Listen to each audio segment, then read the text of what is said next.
No sé si tenía el micrófono abierto o cerrado, pero estamos solucionando un par de problemas logísticos de Internet que no hay en la zona y el auditorio entró en obra, entonces nos tocó eh, reorganizar la reunión y ya estamos en toda esta logística. Bueno, lo importante como siempre es adaptarnos y seguir adelante. Así que gracias a todos. Si quieren, pues podemos empezar a charlar algunas cosas de lo que podemos hacer en el círculo de reanimación. Eh, Círculo como un lugar de encuentro equitativo, equidistante y de todos, em, entre comillas, representando eh, el tiempo que nunca se acaba. Entonces, si quieren, y la idea, entre comillas, de ese círculo y hacerlo así es poder hablar espontáneamente, podernos hacer las preguntas abiertamente y poder tener derecho a no tener las respuestas, porque es a partir de ese encuentro y las preguntas que pueden salir muchos proyectos y, entre comillas, generar conocimiento o compartirlo. Entonces, pues, si quieren, empezamos. Yo, entre comillas, solo soy como el promotor, pero es de ustedes el círculo. ¿Qué opinan?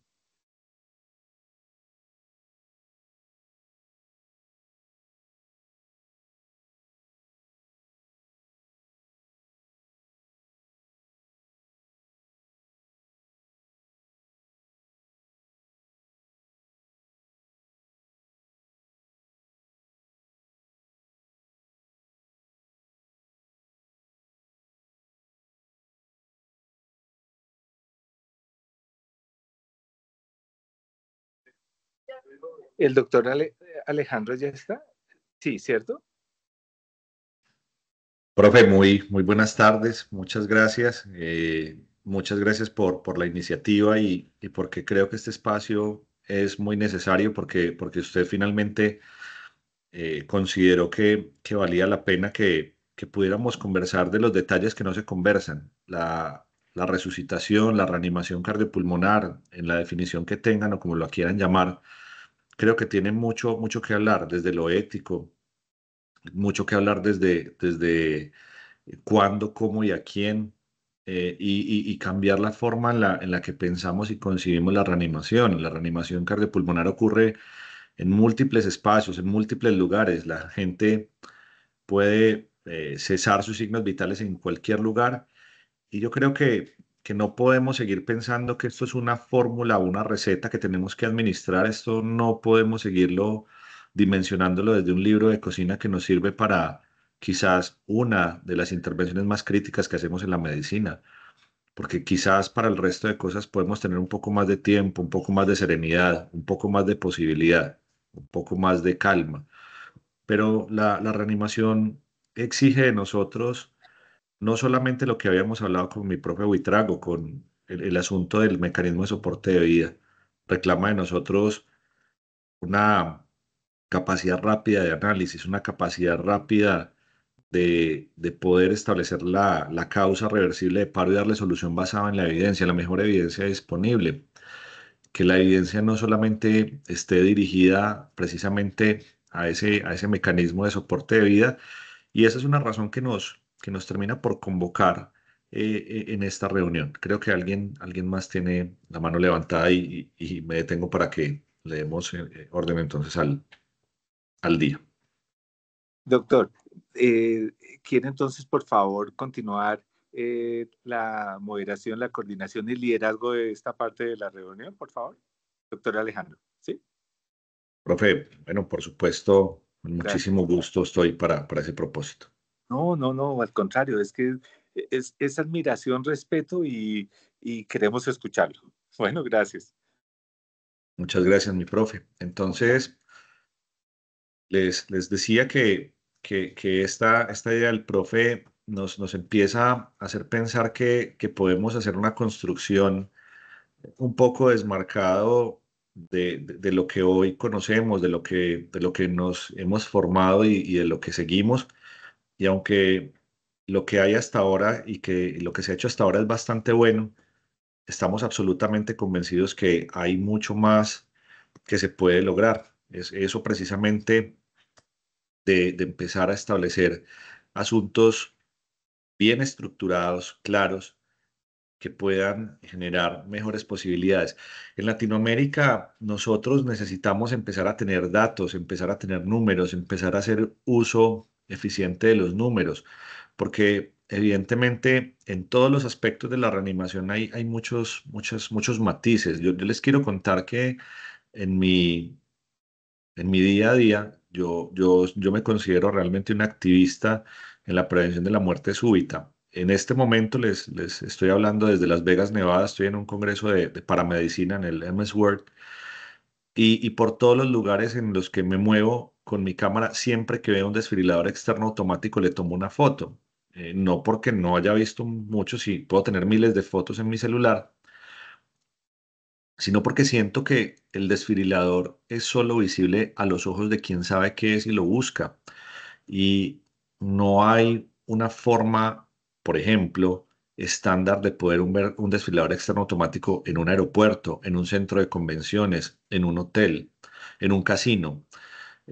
Múltiples colores, múltiples marcas, múltiples características y apariencias han hecho que, por ejemplo, la ciencia de la reanimación está muy clara, el uso de un desfibrilador externo automático está muy claro, pero y entonces a la hora de tenerlo que usar, necesitar y para el propósito que está diseñado, por ejemplo, no está ahí. Entonces, este espacio que es idea del profe Buitrago, porque es quien considera que necesitamos un espacio abierto para poder hablar de esto, de lo que viene, de lo que podemos aportar, de cómo podemos cambiar la forma en la que pensamos y cómo podemos cambiar esta intervención tan importante que venimos haciendo, porque si no cambiamos lo que venimos haciendo, el resultado será el mismo y solamente esperaremos a que cada 5 años, cuando el COR publique las guías, hagamos algo diferente.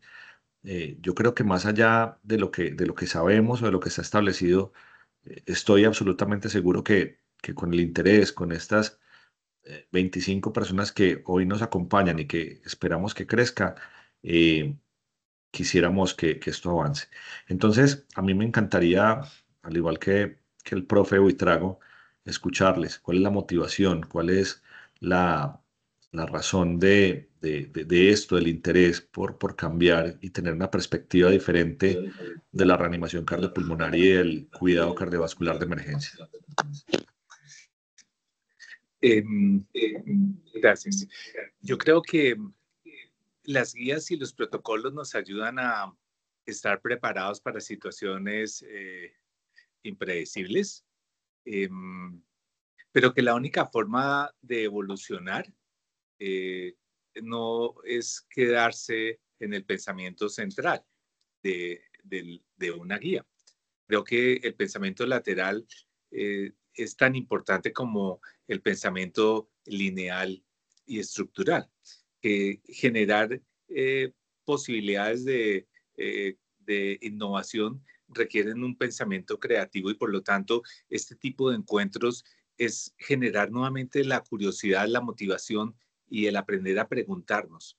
Eh, porque, como usted lo dice, si nos mantenemos en la guía, pues siempre vamos a terminar en el mismo sitio. Y la evolución y los cambios implica que alguien se haya preguntado algo de una manera diferente o de una manera cualquiera, pero preguntarse algo. Y este tipo de encuentros en realidad es eso, es la posibilidad de compartir ideas y generar inquietudes e interrogantes. Creo que la importancia de encontrarnos y empezar a hablar y a compartir es, yo nunca había pensado eso, nunca lo había escuchado y entre comillas, creo que tengo que empezar a tomar fotos también y ver las cosas de una forma diferente. Es como encontrarnos para poder ver a través de los ojos del otro, de la experiencia, del conocimiento del otro. Y es la única forma de crecer, es la única forma de evolucionar, es la única forma, entre comillas, de hacer la diferencia y tener, por lo tanto, posibilidad de unos resultados diferentes o mejores, o por lo menos si son los mismos, de una manera consciente. Entonces, realmente el sentarnos en círculo busca eso, generar la posibilidad de poder hablar de una forma descomplicada, de una forma, entre comillas, humilde, de lo que cada uno se pregunta, ve, o de lo que, entre comillas, escuchamos y aprendemos. Ah, por eso creo que más importante que lo que digamos es la posibilidad de encontrarnos, es generar esos vínculos que permitirán que hagamos y aprendamos juntos. Eh, y esa es la razón para generar el círculo antes de la reunión académica mensual. Encontremos un espacio. Como diría RCN, encontrémonos, ¿sí? Que creo que es lo primero que tiene que ocurrir para que podamos construir algo. Y de eso se trata, ese es el objetivo. Pienso que podemos plantear algunas preguntas o cada uno puede llegar con la pregunta que tenga y si tenemos la respuesta, la compartiremos y si no, pues empezaremos a buscar las respuestas juntos. Creo que de eso se trata el espacio, más del encuentro y más de las posibilidades de lo que puede surgir de allí. Entre comillas, es como, lo decíamos en algún momento, es llegar cada uno con la semillita y entre comillas construir un bosque de árboles infinitos. Porque cada uno llegará con su semillita o cada uno llegará a echarle sus goticas de agua o, o a nutrirlo. Y por lo tanto, pues se vuelve un espacio infinito. O sea, cuando los escuchaba el otro día y se conectaba el doctor de la Patagonia chilena, eh, de Uruguay, sí, dice uno, uff, las posibilidades son infinitas, necesitamos el espacio. Las personas están, los árboles y las semillas están. Eh, pues plantémoslas, cultivémoslas. Um, y buscar, entre comillas, una forma, elementos, digamos, de soporte básico. Eh, Empezar a preguntarnos, como usted lo decía, qué podemos hacer diferente, qué podemos hacer mejor, en cómo podemos evolucionar. O sea, la guía es una base, pero no es el fin. El resultado dependerá de cómo hagamos las cosas y qué podamos mejorar. Debemos monitorizar el pulso durante la reanimación, entre comillas, más allá de mirar acelerómetros de qué tanto estamos bajando la compresión o qué tan rápido la estamos soltando, tenemos un pulso durante la reanimación que nos permita decir nuestra reanimación es adecuada porque está generando pulso y por lo tanto está perfundiendo el cerebro. Eh, cosas entre comillas tan básicas como eso, o sea, necesitamos cuál es el mejor elemento para guiar la reanimación adecuada. Habíamos preguntado, estamos haciendo como un banco de preguntas y una de las preguntas que lanzamos esta tarde y esta noche en el círculo, ¿de qué podemos hablar? Y muchas veces pues realmente ni siquiera tenemos que llegar con un prejuicio, una pregunta establecida, pero podemos predecir el paciente que va a hacer paro. Y ahora que usted hablaba de la importancia de la muerte súbita, podemos hablar de los predictores de muerte súbita, podemos hablar de los predictores de paro intrahospitalario. Estamos utilizando las escalas para lograr predecir, ya sea el NEWS-2 o los algoritmos de inteligencia artificial para lograr predecir paro. ¿Qué tan lejos estamos de poderlos aplicar en todas nuestras instituciones? ¿Qué pasa, entre comillas, que terminamos enfrentando el paro y no vimos esas condiciones que estaban alertándonos sobre el riesgo de paro? ¿Qué tanto estamos haciendo los cuidados post-paro? ¿Cómo los hacemos? ¿Y cómo los podemos hacer y cómo los debemos hacer? Surgen tantas interrogantes que uno dice, "Ah, Dios mío, necesito un espacio y alguien que me ayude a hacerme las preguntas, porque encontrarme aquí me lleva a eso, a plantearme preguntas. Entonces, doctor Alejandro, la verdad es que creo que es un espacio realmente mágico para generar eh, no solamente motivación en torno a la reanimación, sino a los resultados y cómo construir el conocimiento. Esa es la razón de tratar de crear este círculo y de mantenerlo. Pero se necesitan personas como ustedes, más que entre comillas yo, porque el conocimiento y la experiencia la tienen ustedes y por esa razón es muy importante. Y no es accidente, la verdad, sí me estoy aprovechando, porque tenerlos a ustedes para hacer esas charlas es realmente escoger el mejor campo para sembrar las semillas. Y hoy que nos va a hablar el grupo de enfermería de los cuidados posparo, pues qué buen escenario tenerlos a ustedes para enriquecer, entre comillas, la charla y poder romper fronteras y que esto se una con enfermería en Medellín o en Chile o en Uruguay, y que se encuentren esas personas que son las que necesitan un espacio para ser visibles, porque son las personas que siempre han hecho las cosas y las han hecho bien, pero nunca los hemos dado el espacio para ser reconocidos por lo que hacen. Y de eso se trata también, de generar ese espacio, de generar una cultura de compartir el conocimiento, de hacer investigación, de publicar y de compartir, y no simplemente una experiencia local, eh, eh, que pues sí, hacemos las cosas a nuestra manera, con unos resultados buenos, o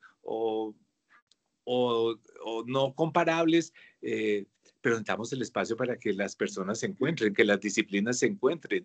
Eh, Qué excelente que estemos entrando en la parte de enfermería, la parte de terapia, la parte de medicina, y no necesitamos ninguna sociedad ni ninguna universidad, sino son las personas, los que estamos a diario trabajando con el paciente crítico. Esas son las personas que van a hacer el cambio y, entre comillas, los herederos del bosque. Mm, es solamente la idea, o sea, es un círculo para sembrar ideas, para que un día cultivemos conocimiento. Esa es como la visión que tendría, pero por lo tanto el bosque es infinito y echa raíces para recordar la tierra de donde viene, pero extiende las ramas hacia el cielo y crecerá tanto como un ciprés o una secuoya y vivirá eh, siglos. Dependerá de cómo formemos a esas nuevas generaciones que heredarán eh, esa tarea, la tarea que nosotros también heredamos de algunos.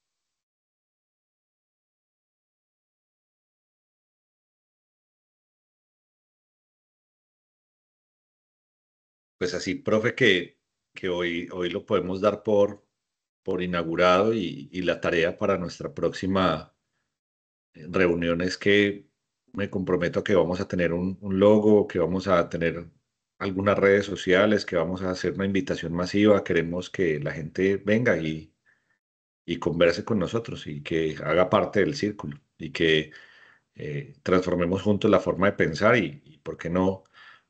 Sirva para que publiquemos, sirva para que revisemos de forma crítica lo que hay y para que podamos aportar, donde todos sean bienvenidos. Así que, profe, yo sí siento mucha gratitud porque esa iniciativa no hubiera sido posible si no hubiera partido de la idea de que vale la pena que construyamos juntos, que construyamos todos. Así que infinitamente agradecido por esta oportunidad, este espacio y vamos a sacarlo adelante.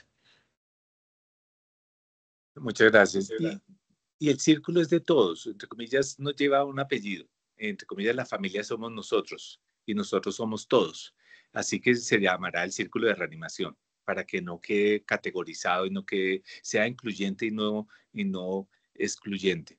Eh, Pueden ponerle el nombre que quieran, nombre universal. O sea, lo que buscamos es que nos encontremos todos de una forma equitativa y entre comillas, lo único que somos conscientes es que la diferencia enriquece y, y ese pedacito que cada uno tiene eh, eh, puede ser ese pedacito que le falta al otro porque nunca lo hemos visto o lo hemos tenido. Así que bienvenido el logo, me encanta y le entrego el círculo. Eh, eh, Creo que la forma será la forma que, que entre todos queramos darle. Así que, pues nada, puede ovalarse, puede cuadrarse, puede ser circular, no importa, es el espacio de encuentro para cultivar ideas y, y nos encontraremos, así sea jugar un partido de voleibol o para compartir de reanimación o hacer un flash mob de reanimación en los pits de un autódromo. No lo sé, son tantas ideas y tantas las cosas que podemos hacer que sencillamente solo encontrarnos ya es algo que se disfruta. Así que de verdad, pues muchas gracias pues nada, también me gustaría que use este espacio para compartir su podcast. Hay tantas cosas que en realidad no conocemos y no vemos porque vivimos como en una burbujita, que este espacio es para que se ponga a hervir y sean miles de burbujas. Así que bienvenido a su podcast, por favor, doctor, y el de todos. O sea, entre comillas, no hablo de otras cosas porque las ignoro, pero bienvenidos a compartirlas. Es un espacio abierto y es de todos, para que lo compartamos, para que nos lo regalemos y para que lo disfrutemos. Bueno, y si les parece, pues seguimos entonces reuniéndonos mensualmente y si después nos da para más, pues nos reunimos más. Y si mantenemos el horario antes de la reunión, pues también excelente. Y si quieren cambiarlo de día, hacerlo aparte, bienvenidos, ¿ok? Gracias.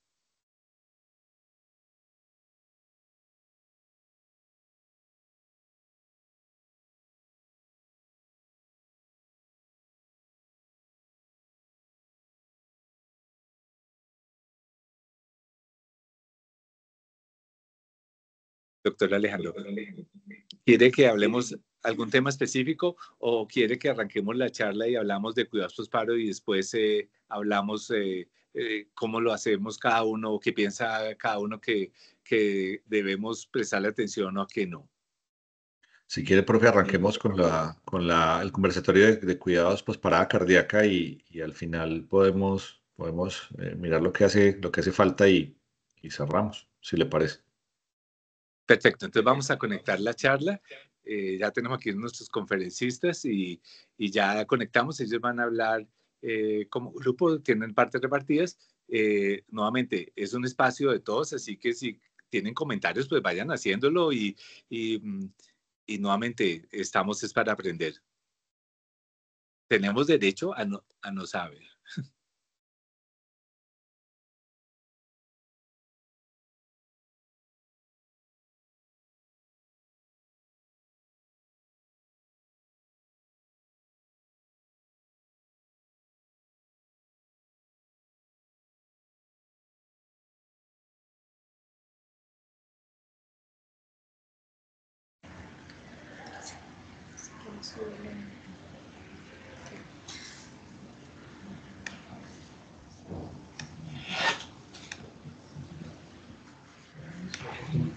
Entonces,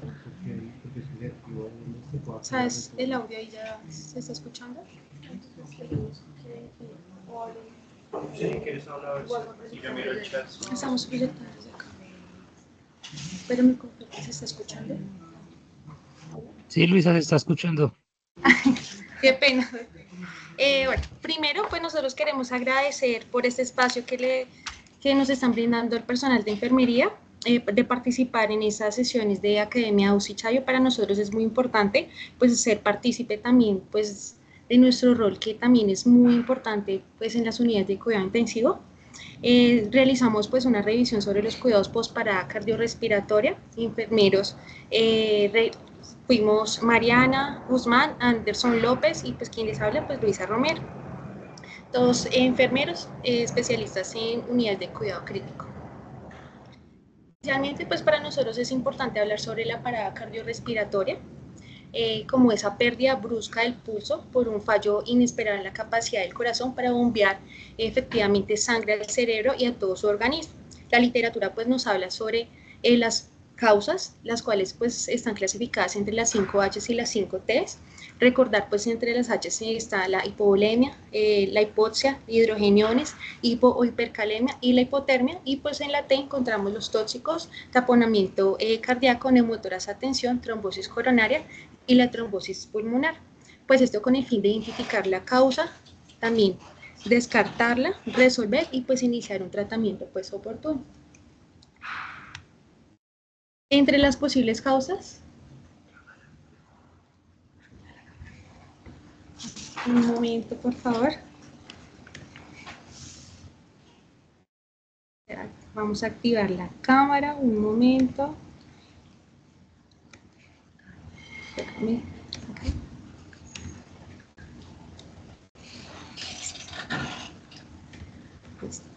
Entre las posibles causas, pues también entonces está pues, la clasificación entre los cardíacos y no cardíacos, y pues también para eso es importante apoyarnos mucho en la parte de imágenes diagnósticas. Y las no cardíacas, pues cuando nos enfrentamos a un paciente que está postparada cardíaca, pues es primordial hacer un TAC cerebral, también pues para evaluar algún daño cerebral y también identificar si la causa es a nivel neurológico. También la parte del angiotac de tórax para descartar tromboembolismo pulmonar o un hemotoras de atención. Y la parte cardíaca, pues la monitoría, pues hacer un control electrocardiográfico, evaluar si se presenta elevación del ST o no se presenta, y pues en tal caso de presentar la elevación del ST, pues es un paciente que es candidato a preparar para cateterismo cardíaco. Tener en cuenta que independientemente de la causa que desencadene pues el paro, el paciente siempre va a llegar a nuestras unidades de cuidado intensivo para un manejo integral. Causas de la muerte postparo, entonces encontramos la disfunción miocárdica, un daño neurológico que ya es irreversible, y pues la adecuación del esfuerzo terapéutico, ya cuando pues a pesar de todas esas maniobras que se realizan, pues ya hay un estado refractario y pues desencadena la muerte de la persona. En el síndrome postparada cardíaca, entonces, como definición, es un estado hipoxémico y acidótico del organismo donde se genera isquemia, lesiones tisulares, orgánicas a nivel global. También hay liberación de radicales libres, mediadores proinflamatorios, lo que origina las lesiones en todos los órganos de ANA. Tenemos lesiones a nivel del corazón, en todos los tejidos, a nivel cerebral y al nivel del sistema nervioso.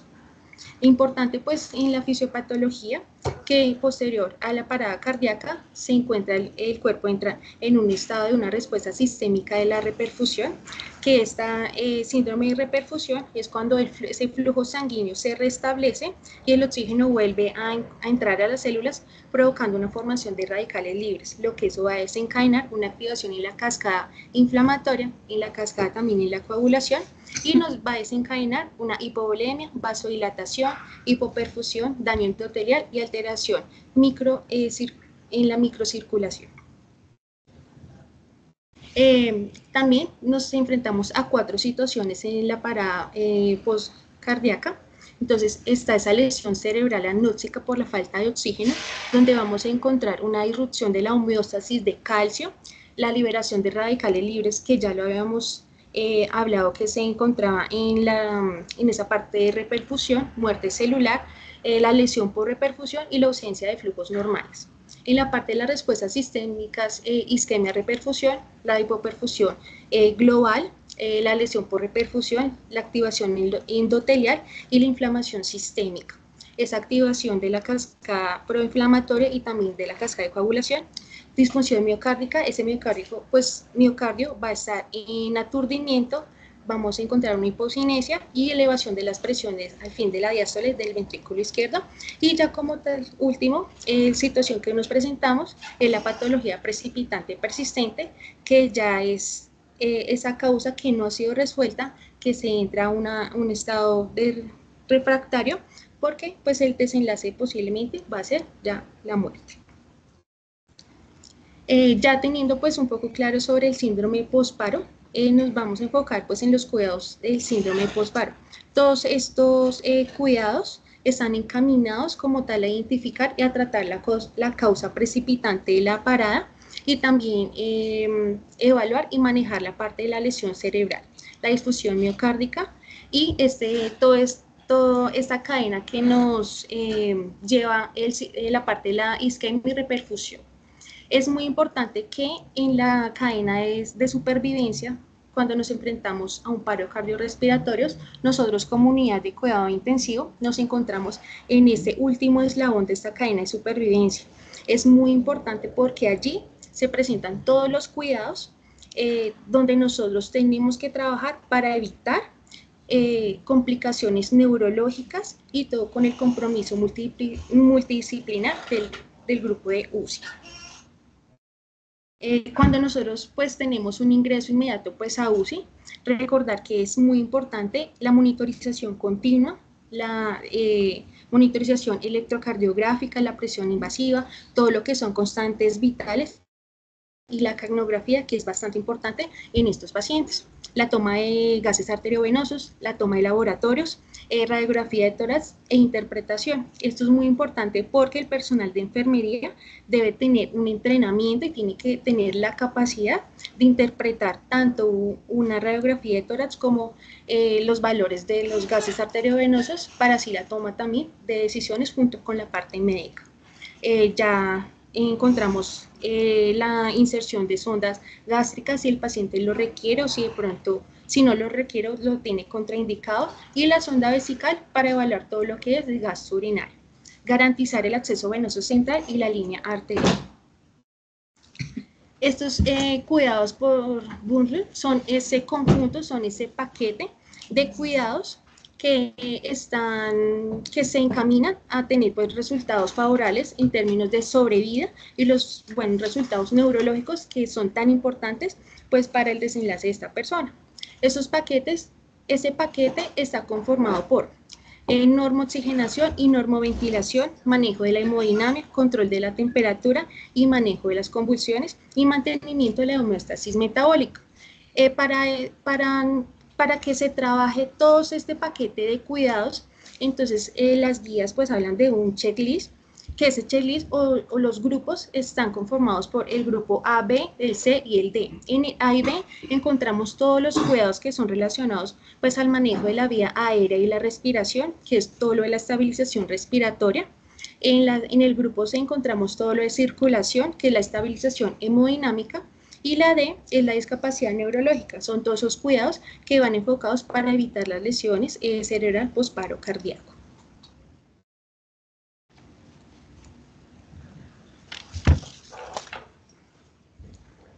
Buenas tardes. Bueno, dentro de la clasificación que nos mencionan anteriormente, encontramos A y B, manejo de la vía aérea y respiración frente a la estabilización respiratoria.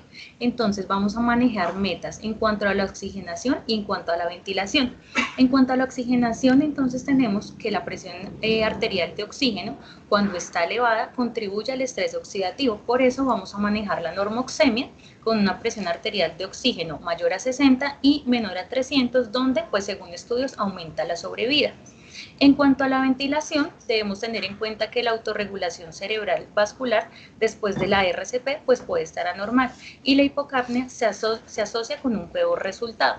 Más adelante vamos a ver cómo las metas de dióxido de carbono para no manejar ni la hipocapnia ni la hipercapnia. En cuanto a la evaluación y exámenes, vamos a hacer toma de ecografía y radiografía de tórax, que nos va a permitir evaluar el posicionamiento de dispositivos, tanto de tubo orotraqueal como catéter central, sonda orogástrica y pues la imagen pulmonar, que como ya lo decía, pues debemos estar entrenados para como interpretar esta radiografía y así evaluar el adecuado posicionamiento, el cual nos sirve para iniciar la oportuna administración de medicamentos. Y pues la evaluación clínica, como cianosis, que haya buena expansión torácica y auscultación pulmonar. Dentro de las metas, respecto a la vía aérea, entonces primero hay que establecer una vía aérea avanzada o la intubación orotraqueal. Debemos manejar saturaciones entre el 94 y 98%, un CO2 que debe estar entre 35 y 45, una presión arterial de oxígeno entre 70 y 90 y utilizar pseudoanalgesias y si se requiere bloqueadores neuromusculares o relajantes musculares, pues para que el paciente se acople al ventilador. Dentro de la clasificación C, circulación, donde el objetivo es estabilización hemodinámica, lo primordial es conseguir la recirculación y mantenerla hasta lograr la estabilización. Debemos tener en cuenta que generalmente estos pacientes están en un estado hiperdinamico. Entonces, en cuanto a la fisiopatología, hay un deterioro de la función cardíaca dado por unos fenómenos de isquemia, injuria por reperfusión, como lo hablábamos, una injuria secundaria por catecolaminas o shock, que esto nos lleva a una hipoperfusión tisular o una falla multiorgánica. Y las metas serían un llenado capilar menor a 3 segundos, manejar una presión arterial sistólica mayor a 100 milímetros de mercurio o una media entre 70 y 90, todo esto para lograr la perfusión adecuada de los tejidos. Una frecuencia cardíaca entre 60 y 100, una diuresis mayor a un cc kilo hora, que pues también nos va a permitir valorar pues el estado en cuanto a la volemia del paciente o hidratación. Hemoglobina entre 7 y 10 gramos decilitro, aclaramiento de lactato sérico y una PVC de 8 a 12 milímetros de mercurio, que pues para llevarla a cabo también debemos verificar que el catéter esté en el buen posicionamiento y así dirigir la reanimación hídrica. En cuanto a la farmacoterapia, pues intraparo, los medicamentos más comunes son la adrenalina, que es un inotrópico, cronotrópico y vasodilatador renal a dosis bajas, pues cuando se maneja en infusión continua, y vasopresor en dosis altas. Los cuidados de enfermería, pues siempre monitorizar la electrocardiografía, ya que pues se pueden presentar arritmias y hay riesgo de inducción de isquemia miocárdica. Y asimismo monitorizar la presión arterial para pues poder titular el medicamento y no haya episodios de hipertensión. La noradrenalina, que sabemos que es un vasopresor, donde aquí los cuidados de enfermería van enfocados en evaluar signos de hipoperfusión, principalmente renales. Por eso vamos a estar más pendientes o controlando el gasto urinario. El milrinone, que es un inotrópico, lucitrópico y vasodilatador, donde allí pues debemos monitorizar la presión arterial, debido a que es un vasodilatador, pues puede producir hipotensión. Y en cuanto a las mezclas, pues no se debe administrar por la misma vía con diuréticos, ya que pues presenta precipitación. Y pues lo más importante, monitorizar el gasto urinario y los electrolitos, ya que pues como vasodilata puede producir poliuria y asimismo pérdida de los electrolitos. La dobutamina, que es un inotrópico y vasodilatador, dependiendo la dosis. Dentro de los cuidados de enfermería, pues monitorizar la electrocardiografía, ya que pues, lo más frecuente es que se produzca taquicardia. Y en cuanto a las mezclas, no se debe mezclar con soluciones alcalinas como la furosemida o la fenitoína por la misma vía, porque pues también se puede precipitar. El bicarbonato de sodio, que es un agente alcalinizante sistémico y urinario que disminuye la resistencia vascular pulmonar y mejora la función miocárdica. De allí debemos estar pendiente pues de la gasimetría arterial, que es la que nos va a dirigir la administración, y posterior a eso pues lavar con 10 cc de solución salina pues para poder empujar el medicamento. Y lo más importante, administrar por vía única y periférica. La miodarona, que actúa en las fases 1, 2 y 3 del potencial de acción, donde debemos estar pendiente de electrocardiografía, ya que tiende a prolongar el intervalo QT. Se debe evitar administrar en conjunto con fenitoína, digoxina y anticoagulantes orales, debido a que en conjunto disminuye los valores plasmáticos. Y pues si esto llega a suceder, pues hay que evaluar el tiempo de protombina, por la misma razón. Es muy común que se presenten arritmias posterior a la parada cardíaca, por ende pues debemos darle un manejo adecuado, dependiendo si es una bradiarritmia o una taquiarritmia. Si es una bradiarritmia, pues debemos apoyarnos de medicamentos endovenosos como lo es la atropina o infusiones de dopamina o adrenalina, y si en dado caso se presentan bloqueos y hay la necesidad, pues el paso de un marcapaso transvenoso.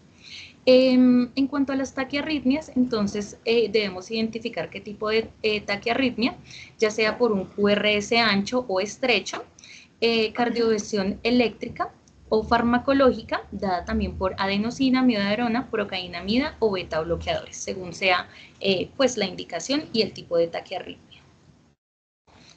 En cuanto a la clasificación de discapacidad neurológica, que está enfocada en la lesión cerebral, hay unos mecanismos de daño cerebral importantes, como lo son la perfusión hipoxémica o hipotensiva, la deprivación energética, la acumulación de metabolitos tóxicos, como lactato e hidrogeniones, el daño por isquemia reperfusión, que pues, aplica en todos los casos, daño oxidativo y depresión de antioxidantes endógenos, la excitotoxicidad con acumulación intracelular de calcio y la producción de radicales libres, la disfunción mitocondrial, la activación de proteasas y fosfolipasas, la inflamación, la necrosis, autofagia y finalmente la apoptosis y la alteración de la autorregulación del flujo sanguíneo cerebral.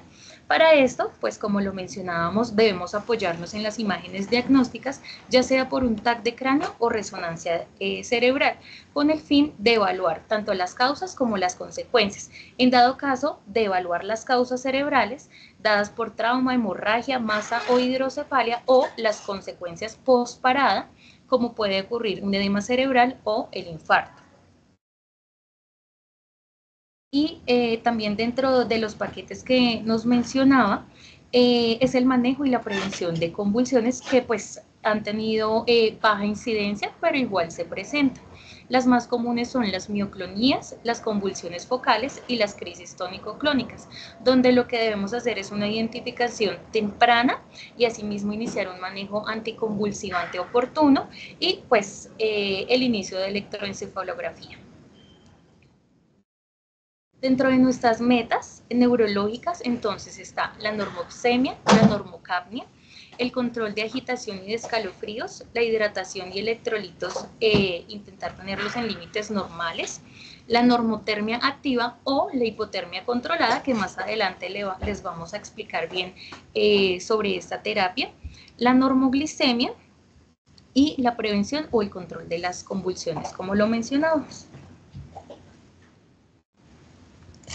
Bueno, primero que todo, muy buenas tardes para todos. Muchas gracias por el espacio. Entonces, ya complementando lo que venían hablando mis otras compañeras sobre los cuidados postparo que manejamos principalmente en la unidad de cuidados intensivos, es algo que se llama hipotermia terapéutica. ¿En qué consiste esta hipotermia terapéutica? Es mantener unos niveles de temperatura corporal aproximadamente de 32 a 36 grados centígrados, manteniéndola pues controlada durante un periodo aproximadamente de 24 horas. Lo más prioritariamente posible. Esto para que nos permite ayudar pues a llevar a cabo una neuroprotección en el paciente, evitar pues que tengan la menos lesión posible y pues que en este caso puedan llevar pues una vida normal cada paciente. Entonces esta neuroprotección influye en la cascada bioquímica que se produce tras una agresión cerebral, ya sea traumática, isquémica, hemorrágica o anóxica. Dicen muchas literaturas que ya a partir de algunos 5 minutos de que no se tenga un buen flujo sanguíneo pues con una buena cantidad de oxígeno a nivel del cerebro, pues vamos a generar una isquemia cerebral en el paciente. Entonces, si llegamos a tener una isquemia cerebral en el paciente, vamos a tener una depresión del ATP intracelular, inhibición de las bombas de intercambio iónico, liberación también de radicales libres, como el glutamato o calcio, y niveles intra y extracelulares directamente proporcionales al aumento de la temperatura. ¿Esto qué conlleva? Activar unas respuestas inflamatorias involucrando los mediadores de la microglía, teniendo una neurodegeneración progresiva en el paciente, pues que es a lo que no debemos llegar, y una lesión celular mediada por el calcio y una disfunción mitocondrial y apoptosis celular. ¿Qué queremos también pues con este cuidado que implementamos todos el personal de la UCI? Es un mecanismo protector pues a nivel cerebral, previniendo pues la apoptosis, ya como se había nombrado anteriormente, reducción de la disfunción mitocondrial, reducción de la producción excesiva de los radicales libres, reducción de la lesión de la reperfusión y una reducción de la permeabilidad de la membrana celular a nivel en el cuerpo, pues en general, no únicamente pues a nivel cerebral, una mejora de la homeostasis iónica, reducción de la disfunción de homeostasis de la temperatura cerebral, reducción del metabolismo celular, una disminución de la respuesta inmune de varias reacciones proinflamatorias y efectos anticoagulantes, ya que en algunos casos hay formación de microtrombos cerebrales y supresión de la actividad epiléptica. ¿Qué métodos tenemos o qué métodos se han manejado en la unidad de cuidados intensivos? Ya que, como les dije anteriormente, pues queremos manejar unos objetivos y unas metas con nuestros pacientes, que es tenerlos en temperaturas aproximadamente de 32 a 36 grados centígrados durante las primeras 24 horas. Hay entonces unos métodos externos y unos métodos internos. Dentro de los métodos externos, no sé si de pronto ya han escuchado en muchas ocasiones que colocamos pilas de hielo sobre el paciente, colocamos mantas de aire que permiten al paciente pues disminuir esa temperatura corporal, una manta convencional con circulación de agua, planchas adheridas mediante hidrogel y un casco de enfriamiento.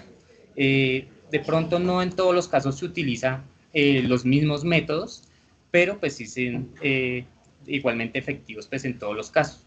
Y otros métodos internos es un catéter intravascular que también hemos venido implementando últimamente acá en la unidad de cuidados intensivos, que es asociado como un catéter MAC que se coloca por una vía femoral, una sonda vesical específica pues para ese mismo catéter, que nos ayuda a mantener y enfriar esa temperatura corporal del paciente, y nosotros mismos somos los que adecuamos esa temperatura del paciente, que nos permite pues llevar pues el control finalmente pues para lograr esa perfusión cerebral adecuada. También hay perfusiones intravenosas de líquidos de temperatura pues menores a 4 grados centígrados, que también contamos con estos insumos acá en la unidad de cuidados intensivos, que también pues por orden médica se le colocan a los pacientes. Lamentablemente, pues como todo tiene efectos secundarios, que hay algunos inducidos por la hipotermia, vamos a hablar de algunos basándonos en algunos sistemas. En este caso, en el cardiovascular, pues hay un incremento pues, del tono simpático por una vasoconstricción cutánea. También se reduce el volumen sanguíneo periférico en un 25%, aumentando así el volumen sanguíneo cerebral a nivel central y el trabajo miocárdico. Aumento de las resistencias vasculares periféricas y de la presión arterial, y disminución de la contractilidad miocárdica y del gasto cardíaco, generando en algunos casos bradicardia sinusal, temperaturas por menor a 33 grados centígrados, prolongación del PR y el QT y ensanchamiento del QRS. A nivel renal y electrolítico podemos tener un aumento del péptido natriurético y disminución de la hormona antidiurética. Ya que tenemos esa disminución, pues nos conlleva pues, a tener un mayor grado de hipovolemia en el paciente, alteración electrolítica, en estos casos pues que sería bastante importante una hipohipercalemia y una hemoconcentración en el paciente.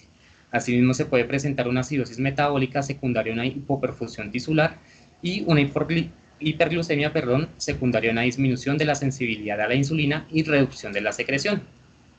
¿Qué otros efectos o otras alteraciones podemos tener inducidos pues, a la hipotermia? Una diatesis hemorrágica debido pues, a una disminución plaquetaria e inhibición de los factores de coagulación, una inhibición de la secreción de citocinas proinflamatorias y suprimiendo leucocitos y fagocitos, y una contracción muscular que aumenta pues, también el consumo de oxígeno en el paciente, por lo tanto se trata con sedantes y relajantes musculares. ¿Qué otras pruebas complementarias pues, utilizamos en nuestros pacientes de cuidados intensivos posparada cardíaca? Es uno, pues, la exploración física, que la puede realizar cualquier personal de la salud, incluyendo pues, a los médicos, a los intensivistas, incluyendo al personal de enfermería auxiliares, tanto jefes de enfermería, los fisioterapeutas. Creo que en todo momento en que tenemos contacto con el paciente aprovechamos esos momentos importantes y hacemos una valoración, incluso pues se indaga a los familiares en caso dado, para tener pues una mejor evolución del paciente y pues asimismo cumplir los objetivos que se tengan planteados. Entre ellos pues en algunos casos podemos evidenciar si hay ausencia bilateral del reflejo fotomotor y corneal, que es bastante importante.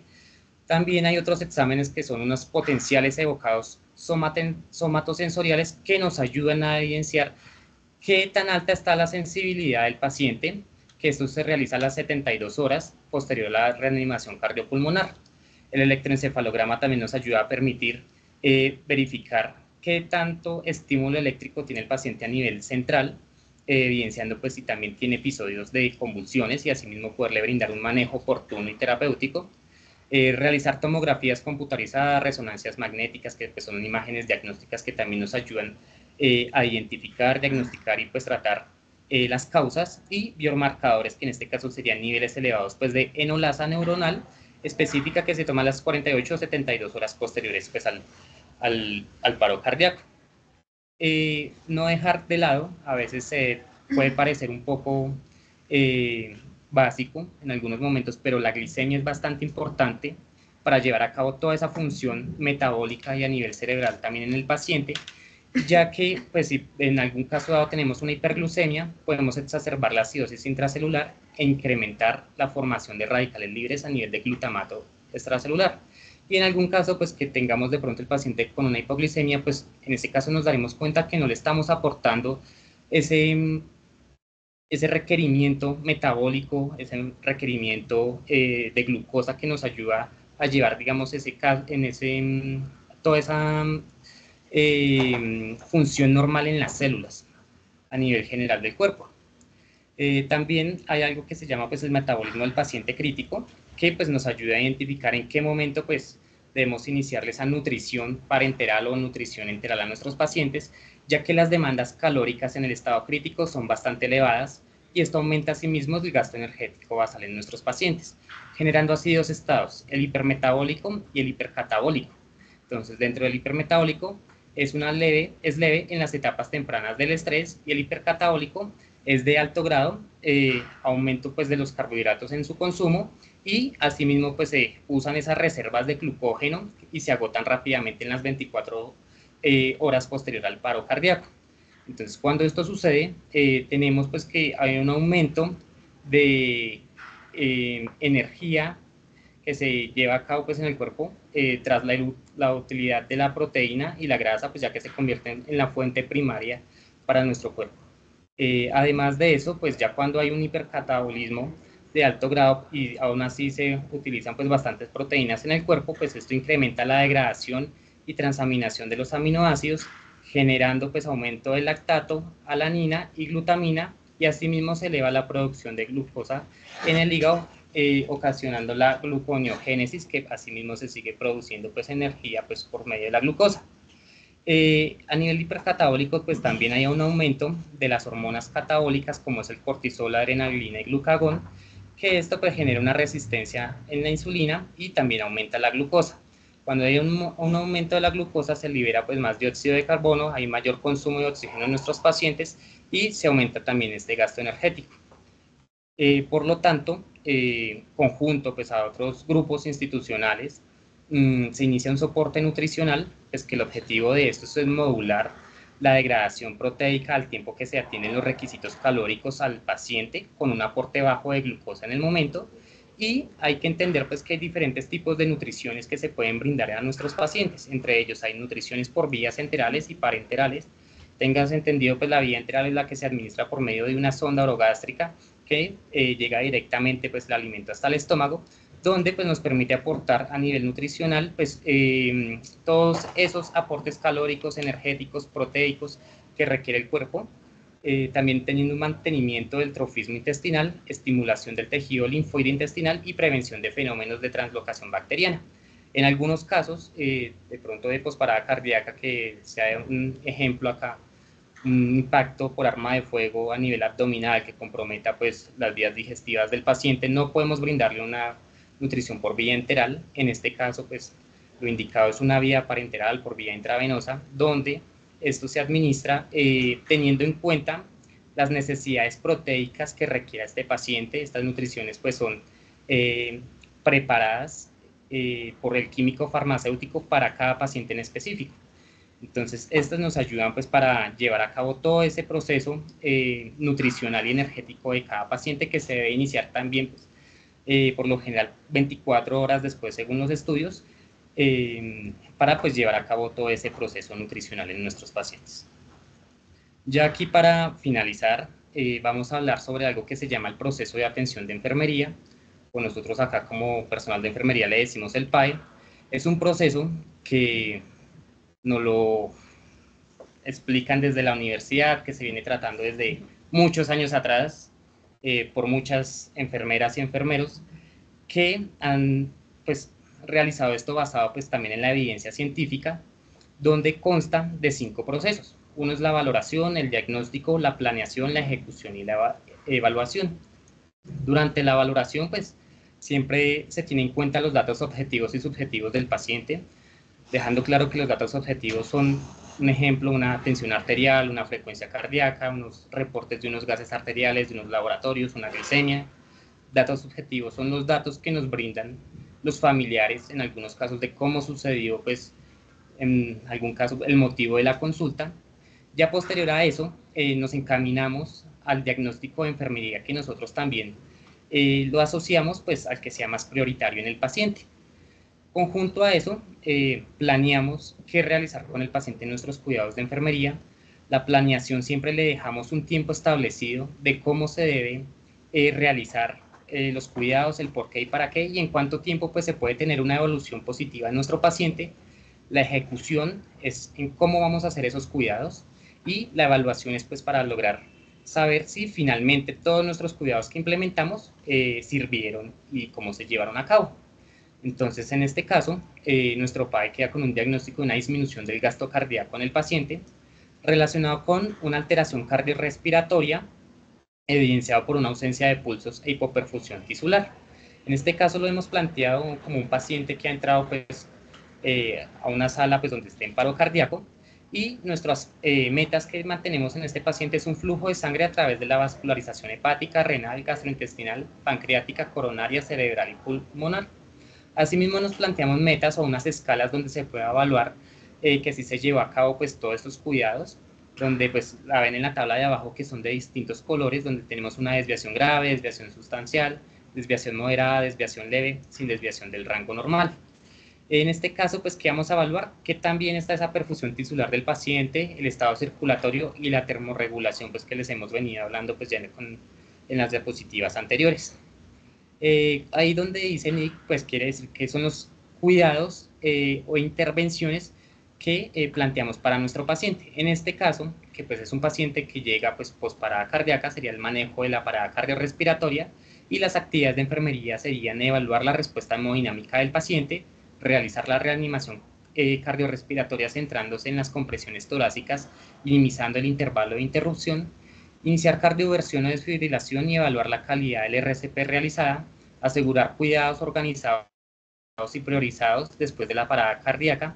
Un ejemplo en este caso, el soporte cardiopulmonar y neurológico, hipotermia terapéutica, disminución de la concentración inspiratoria de oxígeno para evitar una hiperoxia perjudicial y asimismo evitar una hiperventilación, garantizar la permeabilidad de la vía aérea verificando la fijación y posicionamiento correcto del tubo orotraqueal, realizar una monitorización respiratoria por medio de los parámetros ventilatorios e interpretación de gases arteriales, ubicar pues también al paciente de 30 a 45 grados, permitiéndole así una expansión pulmonar adecuada y disminuyendo pues esfuerzos respiratorios en el paciente, además de que esto previene también algunas infecciones de la vía respiratoria, realizar la verificación y monitorización continua de signos vitales.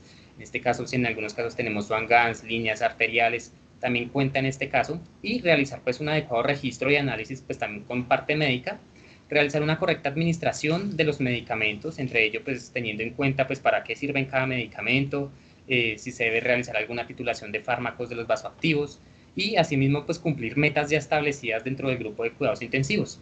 A la administración de líquidos intravenosos también según las metas que queramos buscar con nuestros pacientes, manejos de las arritmias realizando pues una adecuada monitorización e interpretación de los diferentes trazados electrocardiográficos como lo comentaba ya mi compañera Luisa, realizar la inserción de una sonda vesical para el balance de líquidos y cálculo del gasto urinario, o incluso en algunos casos pues para poder mantener y manejar con cistoirrigación algunas hemorragias de vías urinarias.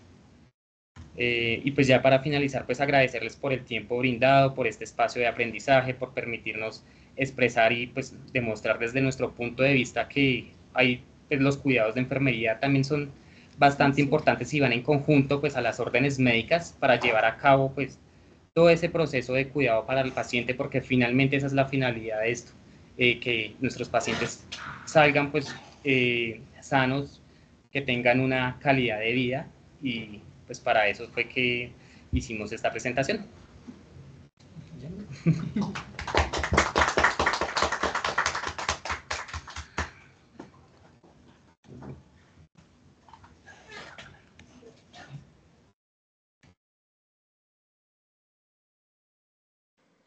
¿Cámara? ¿El micrófono? Sí, no te escondas.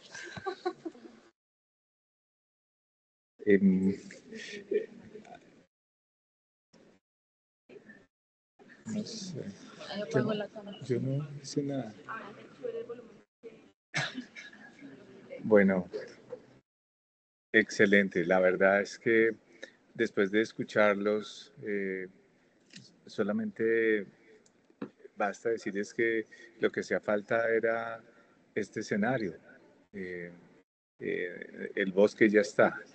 Y después de una conferencia que, más allá de ser una conferencia de enfermería, es una conferencia de cuidado intensivo, hecha por intensivistas de enfermería.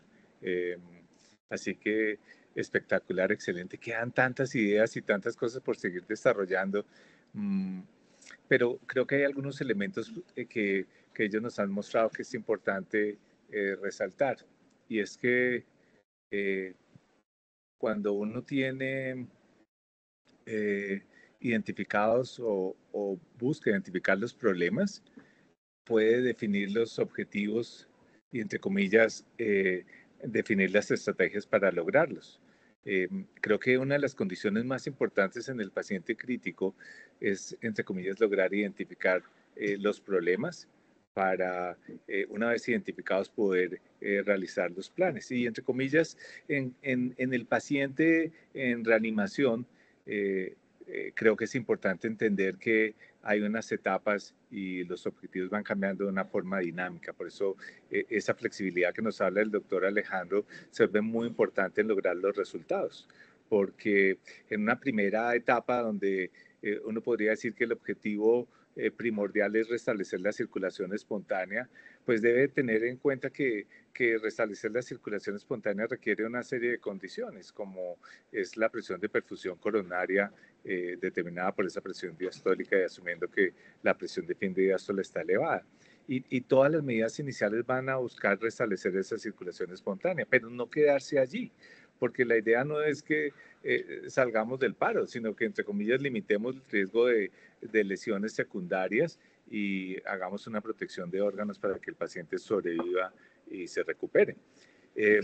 Y estos cuidados post-paro muestran que realmente la reanimación va más allá de simplemente restablecer la circulación espontánea, y que si no encontramos las causas que llevaron al paro y no manejamos las complicaciones y las disminuimos o tratamos de limitarlas, pues sencillamente los resultados no serán los adecuados. Y habrá algunas de estas intervenciones que en el escenario tendremos que definir si son las más importantes o no. Hemos dicho de manera repetida, porque fue algo que aprendí hace muchos años y me lo enseñaron, obviamente, es que la mejor medida de protección, llamémosla neuroprotección o protección de órganos, es sin duda el manejo sistémico, que uno muchas veces se preocupa, por ejemplo, en el paciente neurocrítico, en la PIC o en la imagen o en el hematoma o en la ventriculostomía, pero realmente lo que va a determinar que el paciente sobrevive y se recupere de la mejor manera es cómo manejó la presión arterial, cómo controló la glicemia, cómo mantuvo la saturación, cómo reguló el CO2. Son esos determinantes los que van a llevar a que el paciente haga lesión secundaria o a que se recupere con la mínima lesión posible. Y pensar en esto simplemente es mostrar que la reanimación no es durante ese periodo del paro, sino que va más allá en ese periodo, llamémoslo de fase flow o de convalescencia, en donde el paciente puede durar meses en realmente terminar su proceso de recuperación y de reanimación. Y por lo tanto pensar en estos elementos que van más allá, en los fenómenos de isquemia, reperfusión, en toda esa fisiopatología que está ocurriendo desencadenada en el momento del paro, los lleva a uno a un panorama mucho más amplio y no solamente puntual. Recordar que en un fenómeno de paro, entre comillas, de isquemia, la mayor parte de las células no se van a morir ahí. Ese es el mínimo porcentaje. Si hablamos, se muere el 10, el 20% de las células, pero la mayoría se van a morir es por la apoptosis que va a ocurrir posterior a ese fenómeno, y por lo tanto tener unas metas para cada etapa, llamémosla la reanimación, la hora de oro o las horas de plata y el día de plata, se vuelven elementos fundamentales para que los pacientes sobrevivan y realmente se recuperen de la mejor forma posible. Así que excelente, felicitaciones y realmente muchas gracias por tan buena conferencia. Esto me lleva a que tenemos que hacer otras cosas y los invito a todos. Reactivaremos una publicación que se llama Archivos de Medicina Crítica y espero que esto se vuelva un artículo y que lo saquemos allí. Y pues nuevamente también esa revista es de todos, doctor Alejandro, es suya. Y no sé, ¿qué preguntas hay, comentarios? Muchas gracias.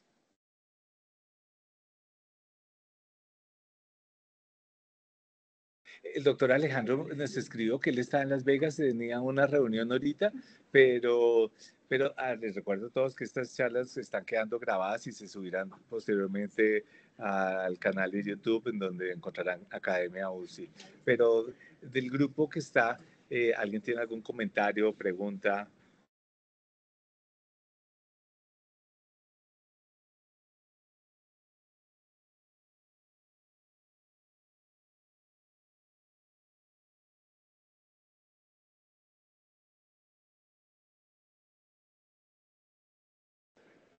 Eso muestra lo excelente que fue la charla, dejaron todo resuelto. Así que, no, muy bien. De todas formas, muchas gracias a todos por la presencia. Esto significa un apoyo infinito. Es creer en lo que estamos haciendo, en estas posibilidades y nuevamente, de verdad, muchas gracias. Esto motiva, esto hace que sea posible y este es solo el comienzo. Así que seguiremos disfrutándolo y aprendiendo. Muchas gracias. El jueves vuelve a haber academia. Hablaremos de academia óptica cardiovascular y coronaria, de tomografía óptica coronaria. Estará centrado entre comillas, en coronarios.